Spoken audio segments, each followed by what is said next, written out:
तो good morning students, start करते हैं अपना द हिंदू का एनालिसिस 23 ऑफ जून के लिए। सो आई होप आप लोग की प्रिपरेशन अच्छी चल रही होगी। एंड जो भी नए स्टूडेंट्स जुड़े हैं, अगर उनको इसकी पीडीएफ चाहिए तो उनको मिलेगी टेलीग्राम चैनल पे, जिसका लिंक मिलेगा आपको इस वीडियो के डिस्क्रिप्शन में। एंड अगर आप लोग को स्पीड कम लग रही है तो आप 1.25x पे देख सकते हैं। तो आज अपने पास अच्छे एडिटोरियल्स हैं। उससे पहले अपन स्टार्ट करेंगे कोर्ट से। There is a higher court than courts of justice, that is the court of conscience. It supersedes all other courts, Mahatma Gandhi. तो अभी कोर्ट को आप कहाँ यूज़ कर सकते हैं? आप अपने एथिक्स, ऐसे सारी जगह यूज़ कर सकते हैं, और अपने लिए भी देख सकते हैं कि जस्टिस का मतलब आपके लिए क्या होता है, या जस्टिस सिर्फ एक कॉन्सेप्ट है, उससे ऊपर भी कुछ होता है। तो आप जब भी कोई कोर्ट पढ़े तो थोड़े से अपने से क्वेश्चंस करें कि हाँ, मेरे लिए इसका मतलब क्या हो सकता है, या इसका रियलिटी में मतलब क्या है, या मैं इसको कहाँ कहाँ यूज़ कर सकता हूँ। ये चीज़ आप ध्यान रखें कि जब भी आप कोई चीज़ पढ़ रहे हैं, अगर आप उसको अपने मेंस के आंसर्स में यूज़ नहीं कर पा रहे हैं तो वो पढ़ने का मतलब नहीं है। ठीक है। तो अपना फर्स्ट आर्टिकल कहता है अ डोरवे टू एन इंटरप्रेन्योरल यूनिवर्सिटी। ठीक है। इंटरप्रेन्योरशिप के ऊपर बारे में आज बात की गई है कि अपना एजुकेशन सिस्टम कैसे इंटरप्रेन्योरशिप को प्रमोट करता है। तो अपन देखेंगे इंटरप्रेन्योरशिप का मतलब क्या होता है, उसके इम्पैक्ट्स क्या हो सकते हैं, या उसके रिलेटेड गवर्नमेंट ने क्या क्या इनिशिएटिव्स लिए हैं। जैसे कि अगर कोई मेंस का क्वेश्चन आपसे पूछा जाए या इंटरव्यू में आपसे कोई क्वेश्चन पूछा जाए तो आप इजीली उस चीज़ को आंसर आउट कर पाए। Entrepreneur is a person who has the talent and the motivation to launch, manage, and to be successful in a startup enterprise, while accepting the risks involved to do so in order to generate profits. तो entrepreneur कौन होता है? Entrepreneur वो होता है जिसके पास talent है, motivation है, कुछ लॉन्च करने का, मैनेज करने का, सक्सेसफुल इंटरप्राइज लॉन्च लीड करने का। The market is opened up to the new ideas by entrepreneurs who are frequently created as entrepreneurs or sources of fresh concepts. तो एंटरप्रेन्योरशिप मोस्टली ट्रेडिशनल बिजनेस से difference कैसे हो सकती है, ये देखते हैं अपन कि एंटरप्रेन्योरशिप में क्या होता है। एक फ्रेश कॉन्सेप्ट होता है, जैसे कि स्विगी, जोमेटो, ये सब नए के नए कॉन्सेप्ट्स हैं। मतलब लाइक खाना आपके घर पे delivery door step. Entrepreneurs contribute to a region economic capacity and dynamism. In a nutshell, anyone who has the will and perseverance to launch a new business and willing to accept all the risks involved can become a entrepreneur. तो ये थोड़ा सा entrepreneur के बारे में बताया आपको मैंने। entrepreneur आप फर्स्ट वाला पॉइंट अपने डेफिनेशन में इंक्लूड कर सकते हैं, या आप मेंस में अगर लिख रहे हैं तो, या इंटरव्यू में आप ऐसे बता सकते हैं कि हाँ वो क्या होता है, या उसकी क्या क्या ऑब्जेक्टिव्स हो सकते हैं, ये सारी चीज़ें। अपन देखते हैं कि इंपॉर्टेंस क्या होती है इंटरप्रेन्योरशिप की अपने इकोनॉमी के लिए, सोसाइटी के लिए। ठीक है। तो क्या होता है? Creation of employment. इंटरप्रेन्योरशिप क्या करती है? एम्प्लॉयमेंट जनरेट करती है। ठीक है। Required for gaining training for unskilled force, मतलब कि यहाँ पे सिर्फ ऐसा नहीं है कि स्किल फोर्स ही एम्प्लॉयड हो सकती है, यहाँ पे आप अनस्किल को भी एम्प्लॉय कर सकते हो। डिपेंड्स ऑन योर आइडिया कि आप कैसा आइडिया लेके आए हो। Innovation, it is the hub of innovation that provides new product ventures, market technology, quality of goods etcetera, increases the standard of living of people. अब यहाँ पे क्या होता है, जब एंटरप्रेन्योरशिप करते हैं तो उनके प्रॉफिट्स इनकम होते हैं, इनकम इंक्रीज होगी तो उनकी स्टैंडर्ड ऑफ लिविंग बढ़ती है। Impact on society and community, मैंने आपको बताया कि अलग अलग तरीके से देखना है, जैसे innovation, science and tech, employment, economics, society पे क्या इम्पैक्ट आया, स्टैंडर्ड ऑफ लिविंग, जो यहाँ पे भी आप उसको कोरिलेट कर सकते हैं, अलग से भी लिख सकते हैं। रिसर्च एंड डेवलपमेंट में कैसे इंटरप्रेन्योरशिप मदद करती है। जब एक सोसाइटी होती है, अगर उसमें एम्प्लॉयमेंट लार्ज हो, डाइवर्सिफाइड हो, तो सोसाइटी में चेंज भी हायर आता है। जैसे कि एक्सपेंडिचर एजुकेशन पे बढ़ता है, बेटर सैनिटेशन होता है, स्लम्स कम हो जाते हैं, होम ओनरशिप ज़्यादा हो जाती है। Therefore entrepreneurship assist the organisation towards a more stable high quality of community life, ये आपको पता होना चाहिए। Increase standard of living, entrepreneurship helps to improve the standard of living of a person by increasing the income. The standard of living means increasing the consumption of varied goods and services by household for a particular period. तो ये आपको पता होना चाहिए कि कैसे। मैंने आपको बताया कि गुड्स एंड सर्विसेज कब आप ज़्यादा परचेज करेंगे, जब आपकी इनकम ज़्यादा बढ़ेगी। जैसे रिसर्च एंड डेवलपमेंट में कैसे मदद होती है वो अपन देखते हैं। New products and services needs to be research and tested before launching in the market. Therefore, entrepreneur also dispenses finance for research and development with research institutions and universities. This promotes research and general construction development in the economy.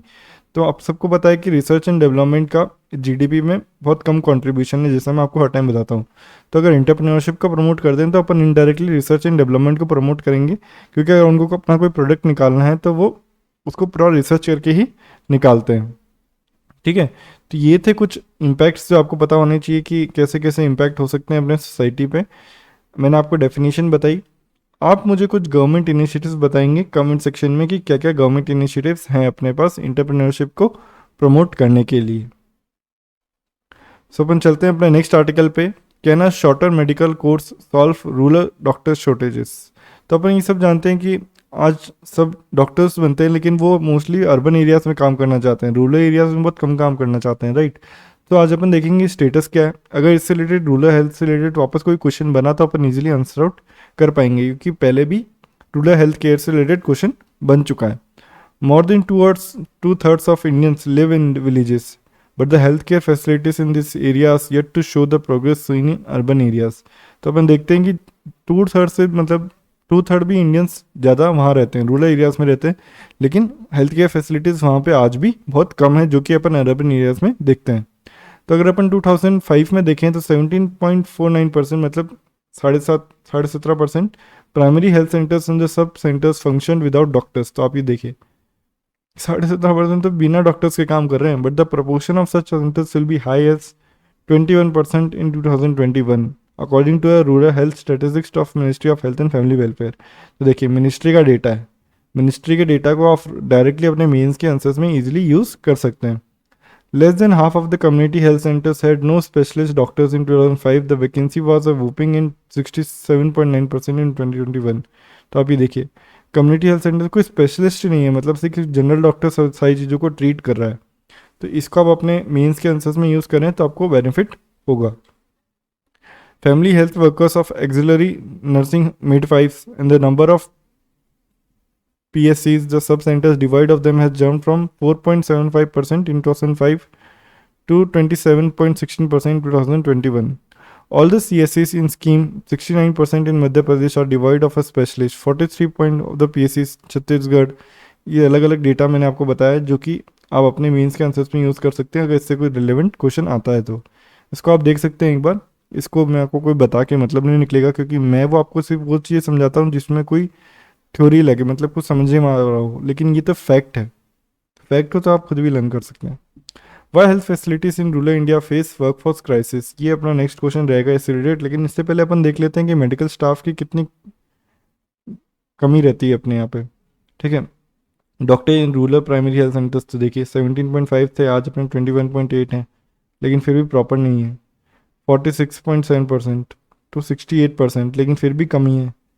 2005 में नक्सलरी midwives कितनी थी 4.7%, आज भी 27% है, लेकिन देखिए ना कितना 100% से कितना कम है अपन अभी भी। यहाँ पर मैंने आपको बता रखा है कि स्पेशलिस्ट कितने में नहीं है, ठीक है, जिनके पास डॉक्टर्स नहीं है, कि जिनके पास नर्सिंग मिडवाइफ्स नहीं है। तो ये सारी चीज़ें आप ध्यान रखें, अगर थोड़ा सा फैक्ट आपको यूज़ करना रहा तो आप इजीली यूज़ कर सकते हैं। Why health facilities in rural India faces workforce crisis, तो देखते हैं लैक ऑफ इंसेंटिव्स। क्यों? डॉक्टर्स को रूरल हेल्थ के लिए अगर प्रमोट करना है तो उनको कुछ इंसेंटिव्स देने पड़ेंगे, लेकिन अपने लिए वहाँ पे यहाँ पे बहुत कम पाई जाती हैं वो चीज़ें। अर्बन रूरल डिवाइड, अपन देखते हैं कि हेल्थ इंफ्रास्ट्रक्चर अर्बन एरियाज में बहुत अच्छा है, तो मेडिकल प्रोफेशनल्स क्या चाहते हैं कि हाँ भाई हम इंफ्रास्ट्रक्चर के साथ अच्छे से काम करें, तो वो भी प्रेफर करते हैं कि अर्बन एरियाज में रहना कंपलसरी है। लेकिन आप लोग के लिए एक गुड न्यूज़ है कि अब गवर्नमेंट ने कंपलसरी कर दिया है कि 1 साल आपको रूरल हेल्थ में काम करना ही पड़ेगा। तो इसको आप डायरेक्टली अपने मेंस के आंसर्स में लिखेंगे तो +1 आपके पक्के हो जाते हैं। चलिए तो अपन देखते हैं city bred doctors are not willing to serve in rural areas, many of which still lack of basic facilities like proper electricity road connectivity. तो अपन देखते हैं आज भी काफ़ी जगह इलेक्ट्रिसिटी और रोड कनेक्टिविटी नहीं हुई है रूरल एरियाज़ में। तो अगर कोई बंदा इतना पढ़ के वो अगर अर्बन एरियाज़ में काम करना चाह रहा है तो फिर अगर जहाँ पे रूरल एरियाज़ में ये सारी चीज़ें नहीं है तो वहाँ वो ऑफकोर्स काम नहीं करेगा। तो अपने को क्या करना है, अपने को सिर्फ ये नहीं देखना कि हाँ उनको अपन प्रमोट करें, लेकिन अपने को ये भी देखना है कि अपन ये इंफ्रास्ट्रक्चर को कैसे बढ़ा सकते हैं रूरल एरियाज़ में। Indian medical education is geared to train doctors to work only in tertiary care specialised hospital, so this medical professionals are not interested in rural areas. तो अपने एजुकेशन में भी कोई प्रॉब्लम्स है, अपने को उसमें भी सारी चीज़ों को डील आउट करना पड़ेगा। Lack of incomes in rural areas are less as compare to urban areas. तो अपन सब जानते हैं कि परचेजिंग पावर कहाँ ज़्यादा होती है, रूरल अर्बन एरियाज में ज़्यादा होती है compare to rural areas. Low government spending on health is not even 2% of GDP। Health facilities are poor in rural areas. तो मैंने आपको बताया था कि GDP का 1 या 2% से भी कम, मतलब 2% से कम है, मान सकते हो आप। Lack of basic facilities. Many health facilities are functioning without water electricity supply. In Bihar, 31% of the PSCs have neither water nor electricity supply. 20% of the PSCs in Uttarakhand, 60% Kerala have no regular water supply. तो आप देखिए basic facilities नहीं होगी तो कोई भी वहाँ जाके काम करना नहीं चाहेगा, तो आपको इस चीज़ के बारे में ध्यान होना चाहिए। और अगर अपन देखें कुछ गवर्नमेंट इनिशिएटिव्स जो रूरल हेल्थ इंफ्रास्ट्रक्चर को बूस्ट करने के लिए लिए गए हैं, जैसे कि आयुष्मान इंफ्रास्ट्रक्चर मिशन, ठीक है, इसमें अपन काफ़ी इंफ्रास्ट्रक्चर पे वर्क कर रहे हैं, जैसे कि हेल्थ रिफॉर्म्स लेके आ रहे हैं रूरल एरियाज़ में, कैसे वेलनेस सेंटर्स बना रहे हैं जिससे कि अर्ली डिटेक्शन हो पाए डिजीज़ का, ठीक है, क्रिटिकल केयर रिलेटेड बेड्स बना रहे हैं कहाँ, डिस्ट्रिक्ट लेवल हॉस्पिटल्स पे, block public health units create कर रहे हैं कहाँ पे, जहाँ पे सबसे ज़्यादा फोकस करना चाहिए अपने को हेल्थ से related. Integrated district public health laboratories, integrated बहुत इंपॉर्टेंट वर्क है। आज अपन देखते हैं कि सब जने अलग अलग साइलोस में काम करते करते रहते हैं, तो उससे क्या होता है कि काफ़ी इन्फॉर्मेशन सेम होती है लेकिन सब अलग चीज़ों में इकट्ठा कर रहे हैं तो बहुत टाइम वेस्ट हो जाता है। अगर वही इंटीग्रेटेड हो तो सब एक साथ मिलकर काम करें और आगे बढ़ सकते हैं। नेशनल रूरल हेल्थ मिशन क्या है? फ्री सर्विसेज प्रोवाइड कराता है, किससे रिलेटेड? मेंटल हेल्थ से related, maternal health sorry, child health, adolescent health, family planning, universal immunisation. तो ये देखिए आप ये सारे के सारे क्या चीज़ें हैं, ये सारी की सारी चीज़ें आपको रूरल हेल्थ इंफ्रास्ट्रक्चर को कैसे प्रमोट किया जाए उसके बारे में बता रही है। National ambulance service, government of India in implementation of national ambulance service under NHM for free transportation to health facilities. The service extended to remote and rural tribal areas also. States are free to place these ambulances at a lower population norm as per time to care approach, so these ambulances are accessible to all। तो आप देखिए national ambulance service मतलब ambulance चलेगी national level पे, मतलब कि government उसको कैसे प्रमोट कर सकती है रिमोट एरियाज़ पे। अपन देखते हैं प्राइवेट हॉस्पिटल की ambulances mostly private areas urban areas में तो पाई जाती है, लेकिन अगर वही रूरल एरियाज में पहुंचना हो तो वो जो था मुश्किल हो जाता है। ASHA workers, one of the key components of the NRH mission is to provide every village in the country for with a trained female community health activist। ASHA act as an interface between the community and the public health system in rural India।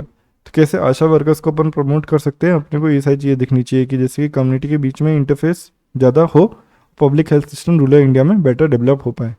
तो जब अपना means में आप rural health से related कुछ भी लिखें तो आपको ये सारे के सारे पॉइंट ध्यान होने चाहिए जिससे कि आप इजीली चीज़ों को आंसर आउट कर पाएंगे।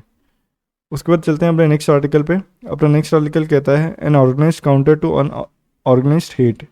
इंटरपोल ने ऑर्गेनाइज्ड क्राइम को कैसे डिफाइन किया है ये अपने को पता होना चाहिए। तो अपन ने आज फर्स्ट आर्टिकल में क्या देखा था? फर्स्ट आर्टिकल बताएं क्या देखा अपन ने, कमेंट सेक्शन में जरूर मेंशन करें।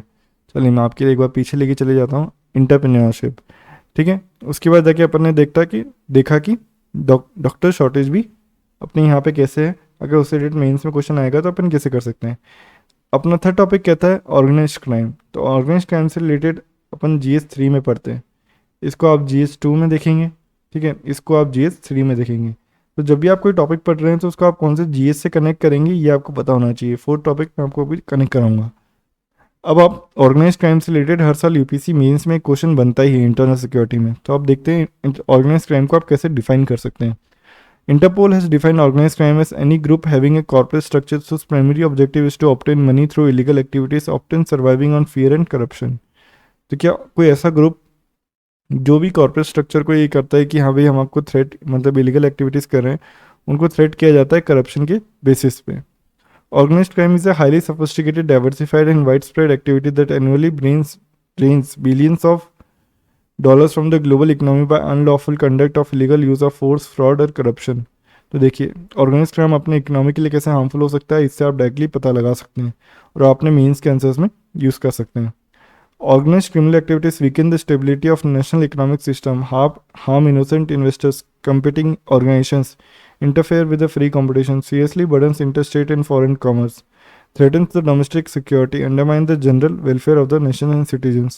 तो देखिए ऑर्गेनाइज क्राइम आपके लिए क्या क्या कर सकता है, मतलब कि इनोसेंट इन्वेस्टर्स को हार्म करेगा तो अपनी यहाँ इन्वेस्टमेंट कम आएगी, डायरेक्टली इकोनॉमिक इम्पैक्ट होगा, ठीक है। फ्री कंपटीशन, मतलब कि अपन देखते हैं कि अपने यहाँ पे कंपटीशन फ्री रखा गया है, लेकिन अगर यही चीज़ें होगी तो कंपटीशन एक के लिए आगे बढ़ जाएगा, एक के लिए कम हो जाएगा, ठीक है। उसके बाद जाके डोमेस्टिक सिक्योरिटी पे तो खतरा है ही, वेलफेयर पे हो सकता है खतरा। वेलफेयर पे क्यों हो सकता है? क्योंकि अपन देखते हैं किडनैपिंग, ये सारी की सारी चीज़ें अपने यहाँ पे होती है, जैसे कि मैंने आपको यहाँ बता रखा है कि कैसे आप इसको डिवाइड कर सकते हैं।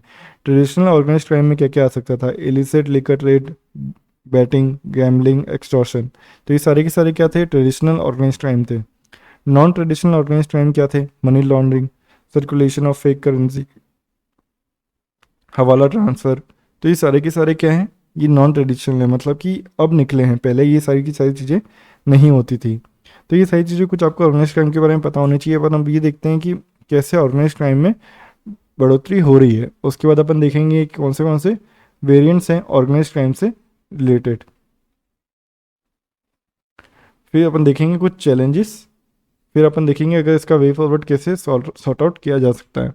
तो अपन देखते हैं कि ऑर्गेनाइज क्राइम बढ़ क्यों रहा है, क्योंकि आज इलीगल गुड्स की ग्लोबल मार्केट में बहुत ज़्यादा डिमांड है, जैसे कि human organs, endangered wild life and drugs. तो जो अमीर है अगर उनको कोई ऑर्गन चाहिए तो वो इजीली पा सके, इसलिए क्या किया जाता है? ऑर्गेनाइज क्राइम की रेस की जाती है। Geographical trends and open borders, अपन ये देखते हैं कि आज काफ़ी कंट्रीज़ में जो अपने बॉर्डर्स हैं वो काफ़ी ऑर्गेनाइज नहीं है, राइट। ऑर्गेनाइज नहीं होंगे तो फिर क्या होगा कि आप वहाँ पे इजीली क्राइम करना इजी हो जाता है। और अगर अपनी यहाँ की पुलिस है तो वहाँ जाके कंट्रोल नहीं कर सकती है, इसलिए अपन को जोग्राफिकल ट्रेन्स और ओपन बॉर्डर्स के बारे में ध्यान होना चाहिए। Globalisation has brought a new opportunity and market for this groups. तो ग्लोबलाइजेशन ने भी काफ़ी बढ़ोतरी दी है। अपन देखते हैं कि आज डार्क वेब कैसे इम्पैक्ट कर रहा है। आज आपकी इन्फॉर्मेशन जितनी आपके पास नहीं है उतनी डार्क वेब के पास है। डार्क वेब पे आपकी इन्फॉर्मेशन आराम से सेल आउट की जाती है। तो आप देखिए कि कितना ग्लोबलाइजेशन आपको एक नेगेटिव इम्पैक्ट भी करता है लेकिन एक पॉजिटिव इम्पैक्ट भी करता है।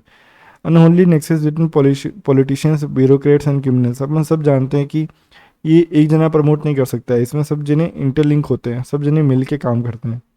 क्रिमिनलाइजेशन ऑफ पॉलिटिक्स, अपन देख रहे हैं कि अपन ये भी देखा था अपन ने कुछ दिनों पहले कि अगर कोई एडिटोरियल आया था तो उसमें अपन ने देखा था कि क्रिमिनेशन ऑफ पॉलिटिक्स मतलब कि परसेंटेज बढ़ते ही जा रहा है। 2005 में अगर कम था, 2011 में कितना हुआ, 2021 में कितना हुआ, ये मैंने आपको बताया था। Technology is also help them to operate safely, hence reducing their risk.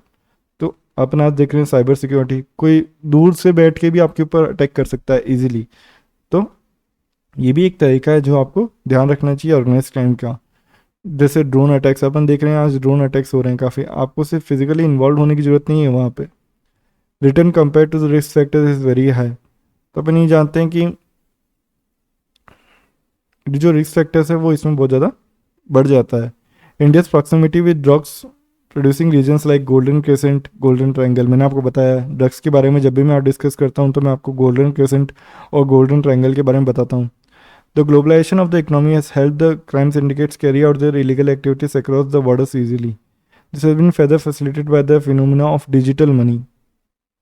Such organizations very conveniently find safe havens outside the country. तो आपको ध्यान होना चाहिए, लाइक जैसे अगर कोई अपनी अपोजिट कंट्री है, अगर वहाँ पे ही सारे जाके अपनी सलाह ले लें तो फिर अपन इनको हार्म नहीं कर सकते, और दूसरी वाली कंट्री इसको सपोर्ट कर रही है क्योंकि वो अपने को हार्म करना चाहती है, राइट। तो इस चीज़ का आपको ध्यान होना चाहिए।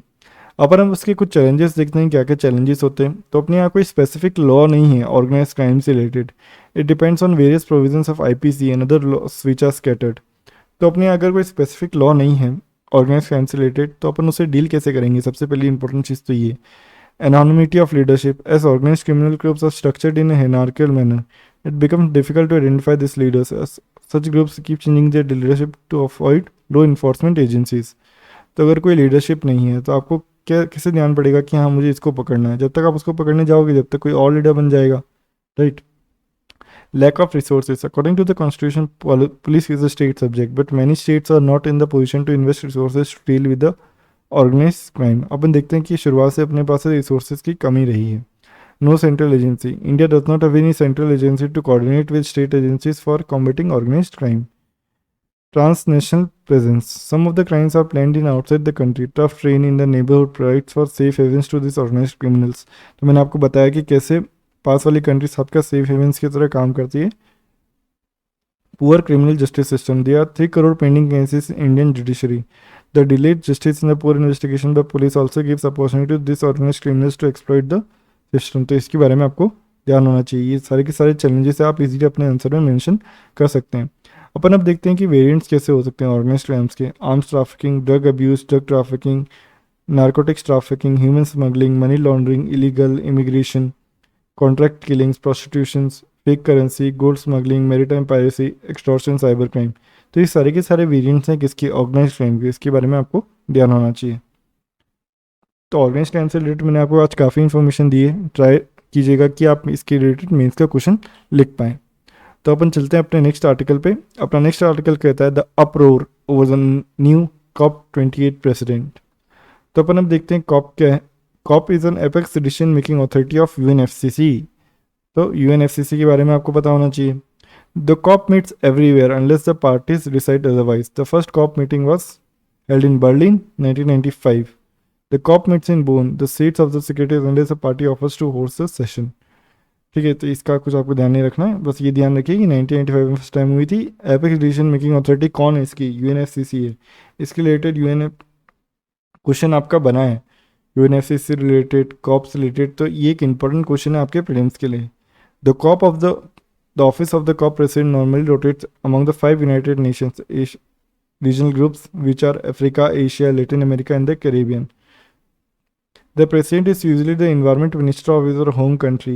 He is selected by acclamation immediately after the opening of a COP session. तो इसमें कुछ ज़्यादा खास इन्फॉर्मेशन नहीं है, बस आपको ध्यान रखना है कि हाँ regional United nation regional groups हैं, उनमें से हर रोटेशन होती रहती है हर साल। ठीक है, प्रेसिडेंट कौन होते हैं उसके मिनिस्ट्री के, कि जो वहाँ के इन्वायरमेंट मिनिस्टर होते हैं वो कंट्री के। जैसे अभी के अपने यहाँ कौन है, अपने के अभी UAE के इन्वायरमेंट मिनिस्टर अपने यहाँ के प्रेसिडेंट है।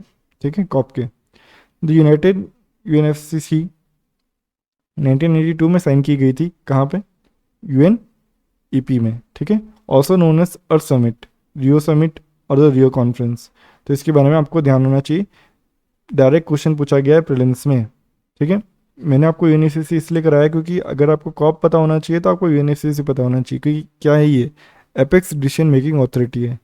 India is among the few countries to have hosted the COP of all 3 Rio Conventions on Climate Change, UNFCCC, CBD, UNCCD। तो आपको ये तीनों के बारे में पता होना चाहिए। जब आप इन्वायरमेंट पढ़ते हैं UNFCCC, CBD, UNCCD, ये आप जरूर पढ़ते हैं। The UNFCCC entered into force on 21st March 1994 and has been ratified by 197 countries। तो आपको पता होना चाहिए कब एंटर में हुआ, ठीक है, और कितने कंट्रीज़ के द्वारा रेटिफाई किया जा चुका है। किसकी पेरेंट ट्रीटी है, पेरिस एग्रीमेंट की और क्योटो प्रोटोकॉल की। The UNFCCC secretariat climate change is the United Nation entity task with supporting the global response to the threat of climate change. It is located in Bonn, Germany. तो आपको UNFCCC के बारे में आज थोड़ा सा और जाकर रिवाइज करना है आपके इन्वायरमेंट सेक्शन से। ठीक है, उसके बाद जाके आपको थोड़ा सा कॉप के बारे में पता होना चाहिए। कॉप से रिलेटेड मेंस में भी क्वेश्चन बन चुका है, इस साल बनने के वापस चांसेस रहते हैं, क्योंकि क्लाइमेट चेंज अपने को काफ़ी तरीके से इम्पैक्ट कर रहा है। अगर काफ़ी तरीके से इम्पैक्ट कर रहा है तो अपने को उसकी कॉन्सिक्वेंसेस सारी चीज़ों पे पता होना चाहिए कि सोसाइटी लेवल पे क्या हो सकते हैं, इकोनॉमिक लेवल पे क्या हो सकते हैं। ठीक है, तो अपन ऐसे ही बने रहेंगे और एडिटोरियल्स के साथ।